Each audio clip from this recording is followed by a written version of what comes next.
Well, thank you for inviting me.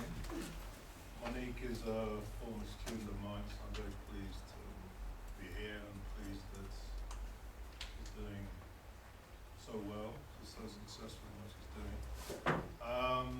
First of all, before I say anything, besides Nathan and Amma, are there any other historians here? No, that's what I figured. So I should explain that I'm a historian by training and conviction. And I decided, as I'm a historian, I'm going to tell you some history. But I decided I'd tell you my personal history.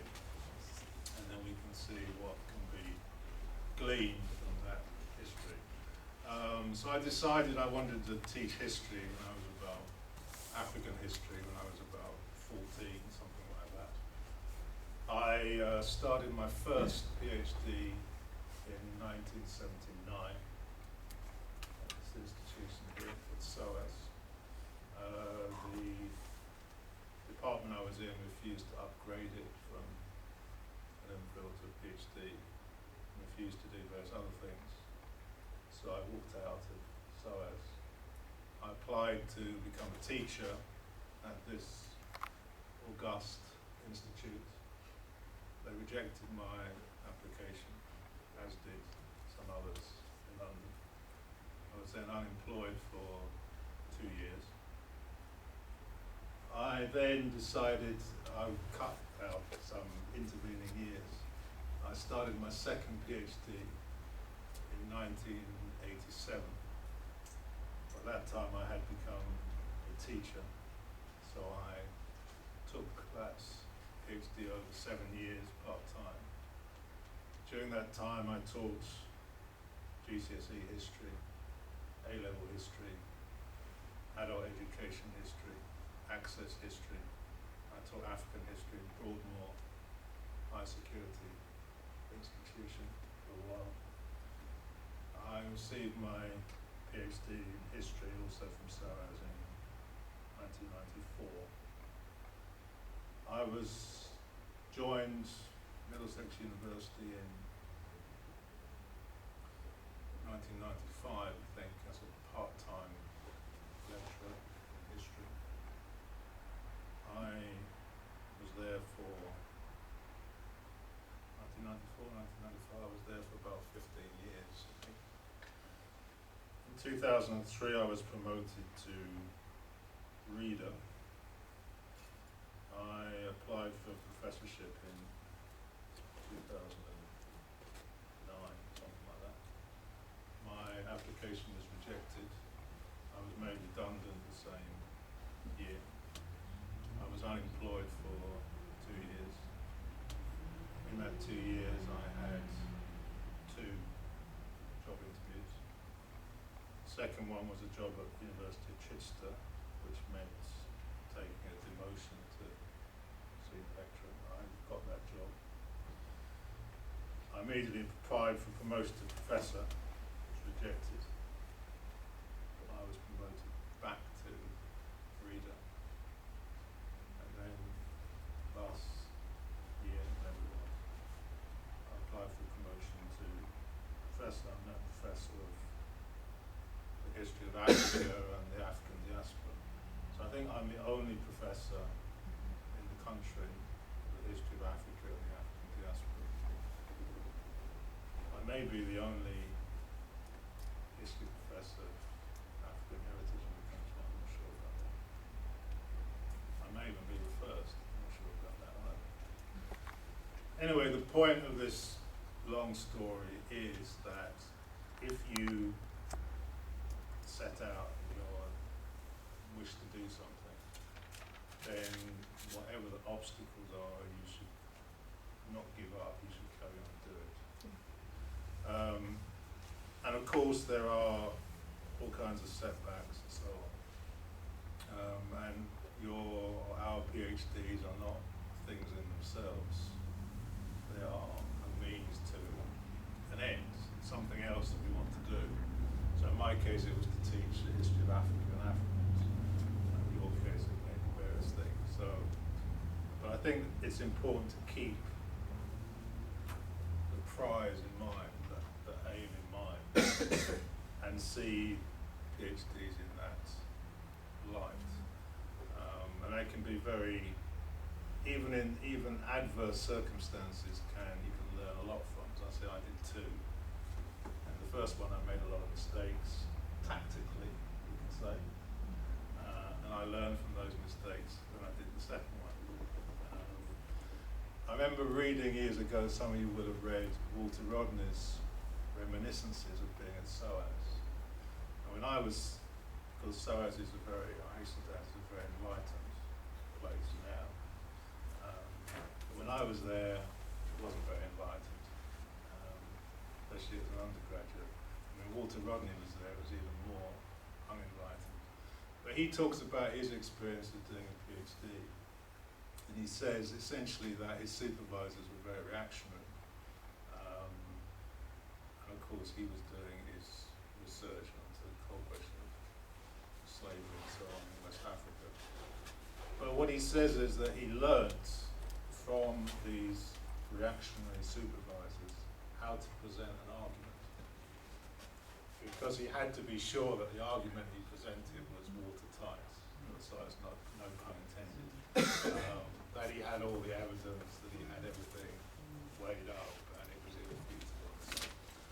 So I think that, we can all, even in the difficult journeys we take, have there's something that we can take from it that strengthens us.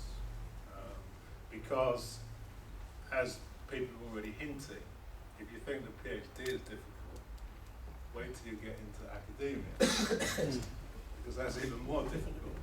So the PhD is like a training for the kinds of problems that we all face in academia, how we're going to advance our particular perspective on our subject, how we're going to maintain our, our worldview, our orientation, our way of doing things in the face of opposition and isolation and so on and so forth.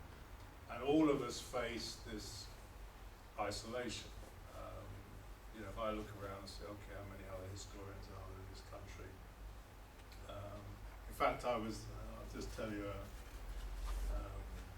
another anecdote. When I was promoted to professor, I got a phone call from one of my referees, who's a very distinguished professor in the United States. I won't mention his name, but he's very, very well known, professor of African history.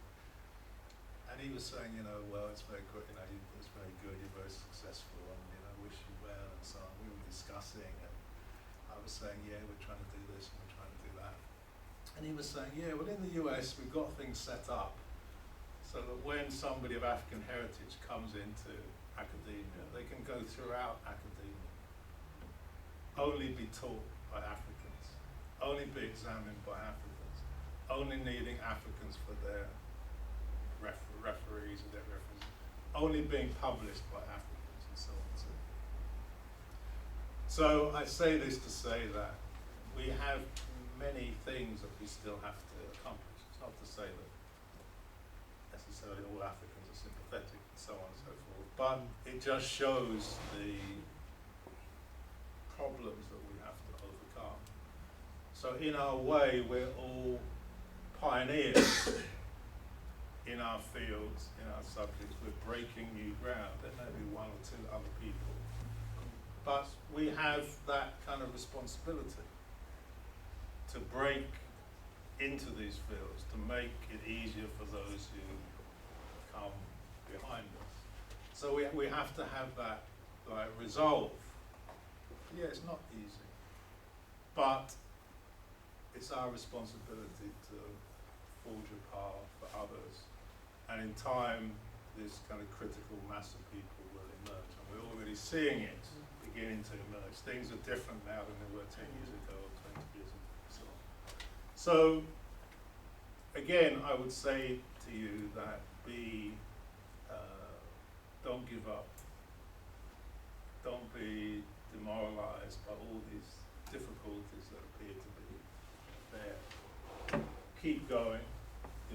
talk to each other, you can talk to us, we must help each other. There are so few, I have to say, even in this room, historians, that we're going to hold a special conference in April, on April 25th, at the Institute of Historical Research, to find out why there are so few historians of African and Caribbean heritage in this country. I think at the moment there are 5 academic historians, people who have academic posts. Of those 5, as far as I know, only 2 were trained in this country. Of course, we have, as far as I know, only one, myself, only one professor. At PhD level, we think there are about 8, somewhere between 8 and 10 PhD students at the moment. History, which some people think is a popular subject, is actually one of the most unpopular subjects for black students at university. That's the 3rd most unpopular subject. Only veterinary science and agriculture are more unpopular. And at school level, there are also big problems with kids taking up history. So, of course, that's not to say that only academic historians write history and so on, or teach history. But I should mention also that among school teachers, we, at the moment, some of you probably saw the headlines in The Guardian, I think last year 2 people of African or Caribbean heritage were trained as history teachers in schools. And that's in the whole of Britain.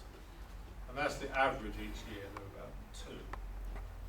So we have like a major problem, because history, use the title of our conference, matters. Understanding the world matters. And so this is something that we also have to be concerned about, especially those of us who are in the field of history. So again, keep going, don't give up, be resolute, overcome, all these things, and they can be overcome, as I hope my own little history shows. That it might take a little while, so I'm pretty old now, but eventually